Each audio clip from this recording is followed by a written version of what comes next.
जय माता दी। प्यारे भक्तों, आज बैसाख महीने की चतुर्थी तिथि है, जिसे हम बैसाखी चौथ कहते हैं।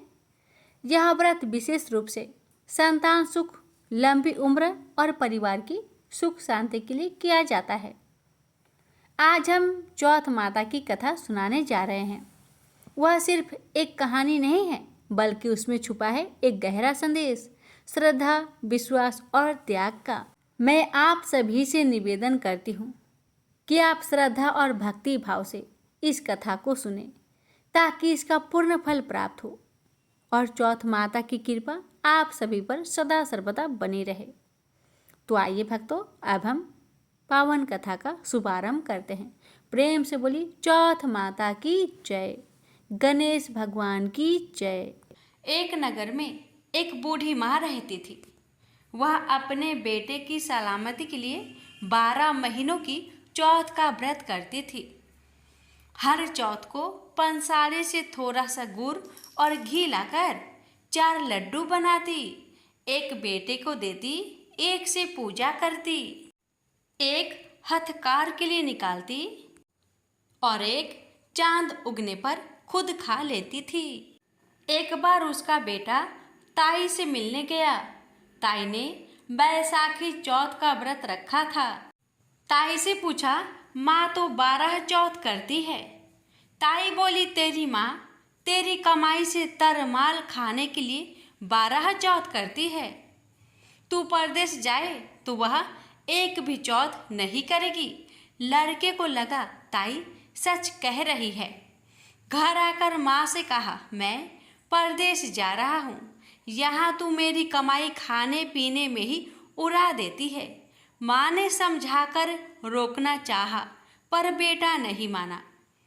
माँ ने उसे साथ ले जाने के लिए चौथ माता के आंखें दिए और कहा, मुसीबत में ये आंखें तेरी मदद करेगी। वह आंखें लेकर रवाना हो गया। घूमते हुए एक नगर में पहुंचा। उसने देखा एक बूढ़ी माँ रोते जा रही थी और पुआ बनाते जा रही थी।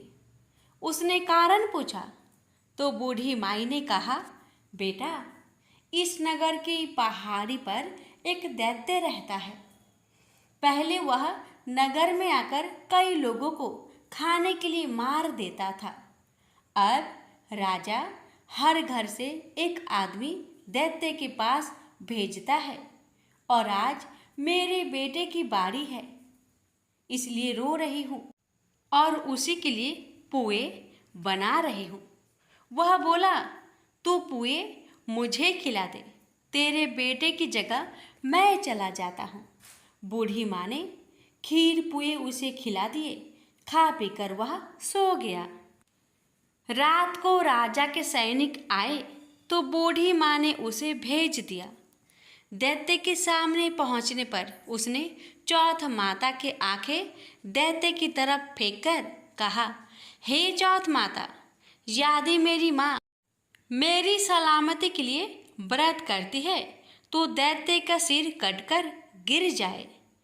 तुरंत दैत्य का सिर कटकर गिर गया। लड़का वापस आ गया। राजा ने उसे उपहार देकर विदा किया। चलते हुए एक दूसरे राजा के नगर में पहुंचा। इस राज्य में आवा तभी पकता था जब एक इंसान की बलि दी जाती थी। सिपाहियों ने उसे पकड़कर आवे में चुन दिया। लड़के ने आंखें आवे में डाले और कहा, हे चौथ माता, यदि मेरी माँ मेरी सलामती के लिए व्रत करती है तो आवा मेरी बलि लिए बिना ही झट से पक जाए। आवा तुरंत पक गया। आवे में से मिट्टी की जगह सोने चांदी के बर्तन निकले। अंदर से लड़का बोला, बर्तन धीरे धीरे निकालना, मुझे लग न जाए। राजा ने उसे निकलवाया और पूछा, इस आवे से तुम बच कैसे गए? लड़के ने बताया कि उसकी माँ चौथ माता का व्रत करती है, व्रत के कारण ही वह बच पाया है। राजा को विश्वास नहीं हुआ। उसने एक चांदी की सुराही मंगवाई और कहा कि सुराही की नली से निकलकर दिखाओ, तभी मुझे विश्वास होगा।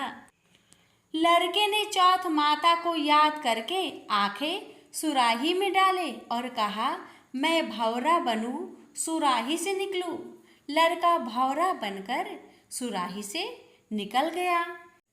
राजा ने खुश होकर राजकुमारी की शादी उसके साथ करवाई और सभी लोगों को चौथ माता का व्रत करने को कहा। उसे माँ की याद आई। उसने राजा के पास जाकर खुद के नगर जाने की इच्छा जाहिर की। राजा ने रथ, घोड़ा, हाथी और खूब सारा दान दहेज देकर उन्हें विदा किया। चौथ के दिन अपने नगर पहुंचा। वह अकेला पंसारी के यहाँ माँ का इंतजार करने लगा। सोचा चौथ है तो माँ यहाँ जरूर आएगी। थोड़ी देर बाद लकड़ी टेकती हुई माँ आती दिखी। बेटा माँ के चरणों में गिर पड़ा। कहा, माँ मैं तेरा बेटा हूँ, मुझे माफ़ कर दो। माँ ने उसे गले से लगा लिया। लोग चौथ माता की जय जयकार करने लगे। उस नगर के सभी लोग चौथ माता का व्रत करने लगे। हे चौथ माता, जैसे बूढ़ी माँ और उसके बेटे की सहायता की, वैसे हमारी भी करना।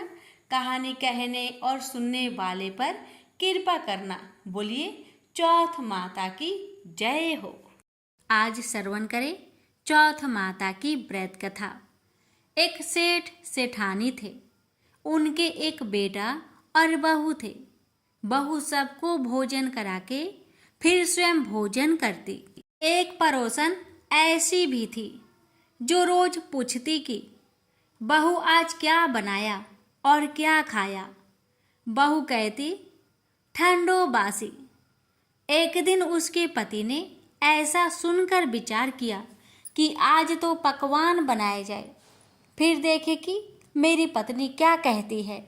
उसने तरह तरह के पकवान बनवाए और घर के सभी लोगों ने एक साथ बैठकर भोजन किया। आज भी पड़ोसन ने पूछा तो बहू ने कहा, ठंडो बासी। सेठ के लड़के ने सोचा, हो ना हो कोई बात अवश्य है जिससे कि मेरी पत्नी ऐसा कहती है। उसने पत्नी से पूछा, तुम रोज ठंडो बासी खाया ऐसा क्यों कहती हो, जबकि हम सब ने एक साथ बैठकर कई तरह के पकवान खाए। उसकी पत्नी बोली, हम लोग जो खा रहे हैं वह बाप बूढ़ों की कमाई है। जिस दिन आप कमा कर लाओगे उस दिन मैं समझूंगी कि ताजा भोजन कर रही हूँ। अब एक दिन लड़के ने माँ से कहा, माँ मैं एक बड़े शहर में कमाई करने जा रहा हूँ। माँ बोली, बेटा अपने पास इतना धन है कि खाया नहीं खुटेगा। माँ के मना करने पर भी बेटे ने स्वयं कमाने का दृढ़ निश्चय कर लिया और जाते समय पत्नी से कहा, मैं जब तक कमाकर बहुत सा धन लेकर ना आऊं, तुम चूल्हे की आग मत बुझने देना। एक दिन चूल्हे की आग बुझ गई तो वह मन ही मन घबराने लगी। कहीं मेरे पति पर संकट तो नहीं आन पड़ा। जल्दी से पड़ोस में से आग लाकर चूल्हे में रख दूं। ऐसा विचार करके पड़ोस में गई। वहां पड़ोसन चौथ माता का व्रत पूजन कर रही थी। पड़ोसन ने कहा, थोड़ी देर में आकर ले जाना। बहू ने पड़ोसन से पूछा, आप यह व्रत क्यों करती हैं? इससे क्या मिलता है? पड़ोसन ने कहा, चौथ माता के इस व्रत को करने से अन्न लक्ष्मी मिले और अपनी मनोकामना पूरी हो। अब बहू भी चौथ माता का व्रत करने लगी। दीवार पर चौथ माता बनाई। उस दिन घी गुड़ का चूरमा बनाकर रात्रि को चंद्रमा को अर्घ्य देकर भोजन करती। ऐसा करते करते बहुत दिन हो गए। चौथ माता ने उस बहू के पति को सपना दिया कि साहूकार का बेटा तू जागे कि सोवे, तेरी पत्नी बहुत याद कर रही है। घर जाकर उसकी चिंता मिटा। तू दुकान खोलकर कंकु केसर का पगलिया बना के बैठ जाना। आज तेरा हिसाब किताब चुकता हो जाएगा। अब तो चौथ माता ने जैसा कहा था वैसा ही हुआ। उसने घर जाने की तैयारी की और गाड़ी भर के धन दौलत लेकर चल दिया। रास्ते में एक बड़ा सा काला नाग फन फैलाए बैठ गया और कहने लगा, आज तो मैं तुझे डसूंगा, छोड़ूंगा नहीं। आज तेरी आयु पूरी हो गई है। तो सेठ के लड़के ने कहा, आज चौथ माता ने मुझे सपना दिया है, तो मैं अपनी पत्नी से मिलने घर जा रहा हूँ। वहाँ मेरी पत्नी बहुत चिंता कर रही है। मैं उससे मिलकर जरूर आऊँगा, तब तुम मुझे डस लेना। नाग ने कहा, तुम शपथ पूर्वक कहकर जाओ तो मैं तुम्हें जाने दूंगा, परंतु लौट कर नहीं आए तो तुम्हारे घर आकर मैं तुम्हें डस लूंगा।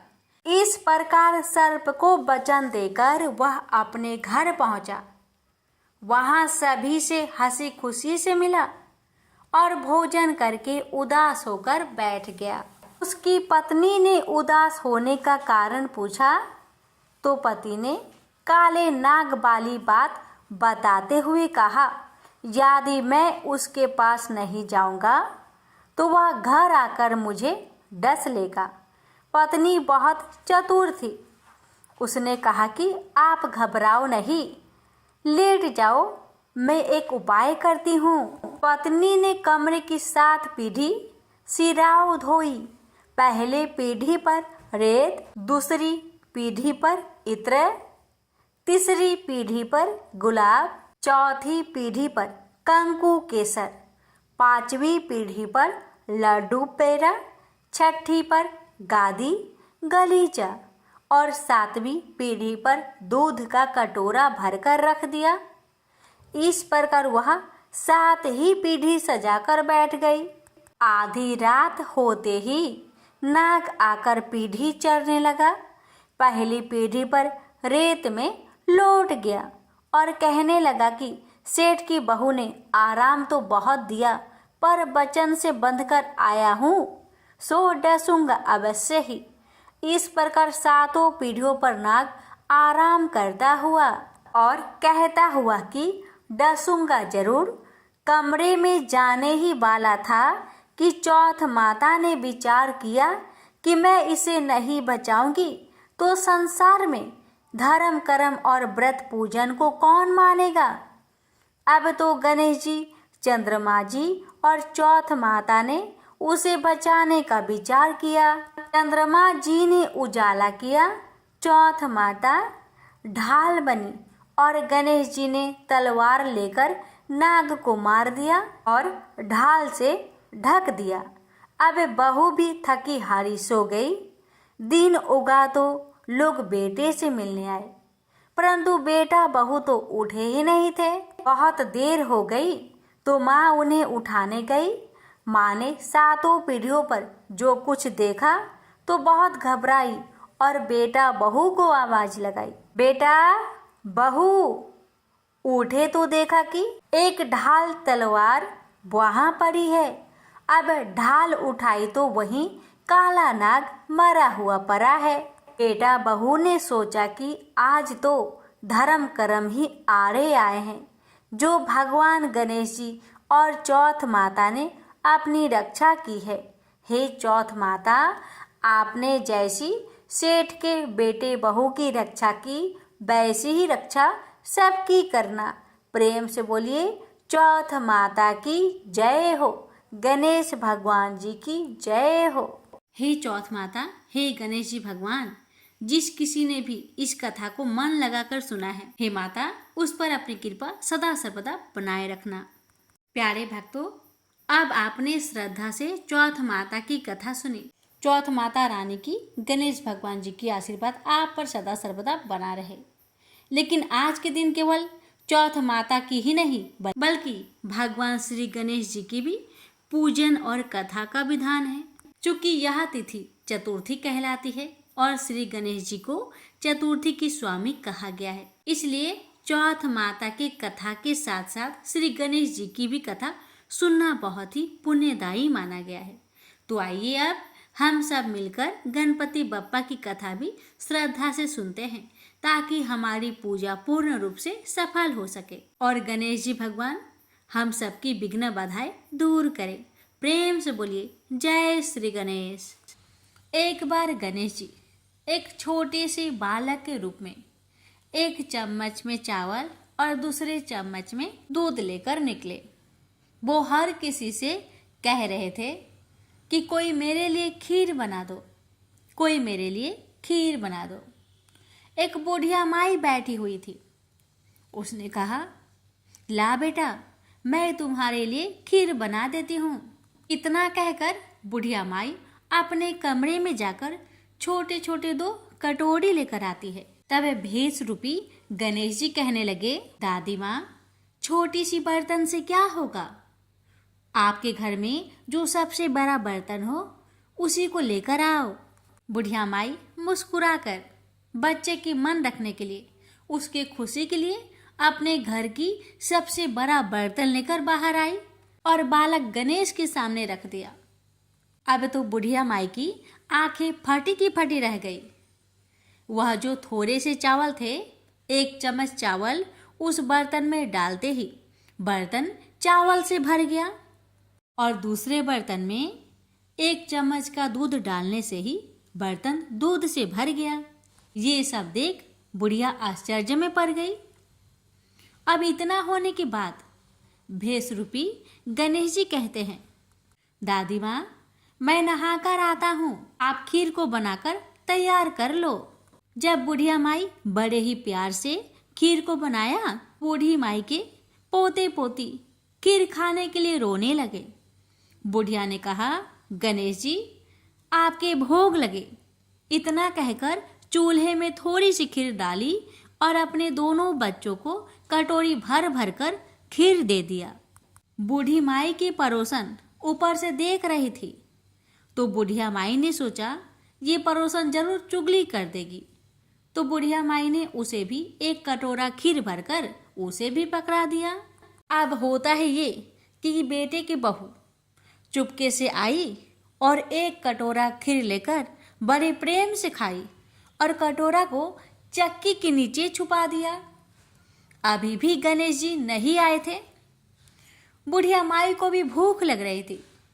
बेचारे वो भी 1 कटोरा खीर भरकर किवाड़ के पीछे बैठकर एक बार फिर कहा, हे गणेश जी, आपको भोग लगे, ऐसा कहकर खाना शुरू कर दिया। तभी गणेश जी आ गए। तो बुढ़िया माई कहने लगी, आजा रे गणेशिया, खीर खा लो, मैं आपके ही राह देख रही थी। गणेश जी ने कहा, दादी माँ, मैंने खीर पहले ही खा ली है। तो बुढ़िया माई ने कहा, कब खाई? गणेश जी कहने लगे, जब आपके पोते पोती ने खीर खाई तब मैंने खाई थी, जब आपकी पड़ोसन ने खाई थी तब भी मैंने खाई थी, और जब बूढ़ी माँ आपकी बहू ने खाई तब भी मैंने खाई थी, और अब जब आप खा रही हो तो मेरा पेट पूरी तरह से भर गया है। तो बुढ़िया माई कहने लगी, बेटा, तुम्हारी सब बात सच है, पर मैं कैसे मानूं कि मेरी बहू ने खीर खाई? बेचारी सुबह से काम में लगी रही है, तो फिर उसने कब खाई? गणेश जी ने कहा, चक्की के नीचे जाकर देख, जूठा कटोरा पड़ा है जो तेरी बहू ने खाकर छुपा के रखी है, और तूने तो मेरे लिए भोग भी लगाया था और तुम्हारी बहू ने वैसे ही खा गई। बूढ़ी माई ने कहा, बेटा, यह घर की बात है, घर में ही रहने दो। अब बताओ कि बची हुई खीर का मैं क्या करूं? भेष रूपी गणेश जी ने कहा, नगरी जिमा दो। बुढ़िया ने पूरी नगरी जिमा दी, लेकिन फिर भी गणेश जी की कृपा से खीर पूरा की पूरा भरा ही था। राजा को पता लगा कि बुढ़िया के पास जादुई बर्तन है, तो राजा ने बुढ़िया माई को महल में बुलवाया और कहा, क्यों रे बुढ़िया, यह खीर वाली बर्तन तुम्हारे घर में शोभा नहीं देता है, ये तो हमारे महल में शोभा देगा। तो बुढ़िया ने कहा, राजा जी, अगर आपको खीर का बर्तन लेना है तो ले लो। अब तो राजा लालच में पड़कर बुढ़िया माई के खीर के बर्तन को मंगवा लिया। खीर के बर्तन महल में लाते ही कीड़े मकोड़े बिच्छू कचले हो गए और खीर से दुर्गंध आने लगी। यह देखकर राजा ने बुढ़िया से कहा कि हे बुढ़िया, क्या तुम जादू टोना जानती हो? ये खीर के बर्तन महल में आते ही कीड़े मकोड़े बिच्छू में बदल गए, ऐसा क्यों? मुझे बताओ। पहले तुम अपने खीर के बर्तन वापस ले लो, फिर मुझे सारी कहानी बताओ। राजा ने जैसे ही वह खीर वाली बर्तन बुढ़िया माई को दिया, वैसे ही बूढ़ी माई के हाथों से लगते ही वह खीर फिर से सुगंधित खीरों में बदल गया। ये देखकर राजा बड़े आश्चर्य में पड़ गया और बूढ़ी माई से कहने लगा, हे बुढ़िया माई, कृपा करके बताओ ऐसा चमत्कार कैसे? तो बुढ़िया माई ने कहा, हे महाराज, ये बर्तन मुझे गणेश जी ने दिया है और उन्हीं की कृपा से ये खीर के बर्तन खाली नहीं पड़ती। सारी कहानी बताकर बुढ़िया माई राजा से विदा लेकर अपने घर को चली आती है और गणेश जी से कहती है, हे गणेश जी, बची हुई खीर का मैं क्या करूं? गणेश जी ने कहा कि झोपड़ी की कोने कोने में खरा खोदकर गाड़ दो, उसी जगह सुबह उठकर वापस खोदेगी तो धन के 2 चाड़े मिलेंगे। ऐसा कहकर गणेश जी अंतर्ध्यान हो गए और जाते समय भगवान झोपड़ी को लात मारते हुए गए तो झोपड़ी के स्थान पर महल हो गया। सुबह बहू ने फावड़ा लेकर पूरे घर को खोद दिया, लेकिन कुछ भी नहीं मिला। तो बहू कहने लगी, सासू जी, आपके गणेश जी झूठे हैं। तो सास ने कहा, बहू, मेरे गणेश झूठो नहीं है, ला मैं देखूं। वह सुई लेकर खोजने लगी तो टन टन कर 2 धन के चाड़े निकल आए। बहू ने कहा, सासू जी, आपके गणेश तो साचो ही हैं। सास ने कहा, गणेश जी तो भावनाओं के भूखे हैं। यह गणेश जी जैसे आपने बुढ़िया माई को दिया, वैसे सबको देना। विनायक जी की कहानी कहने वाले, हुक्कार भरने वाले और आसपास के सुनने वाले सबको देना। प्रेम से बोलिए, जय श्री गणेश।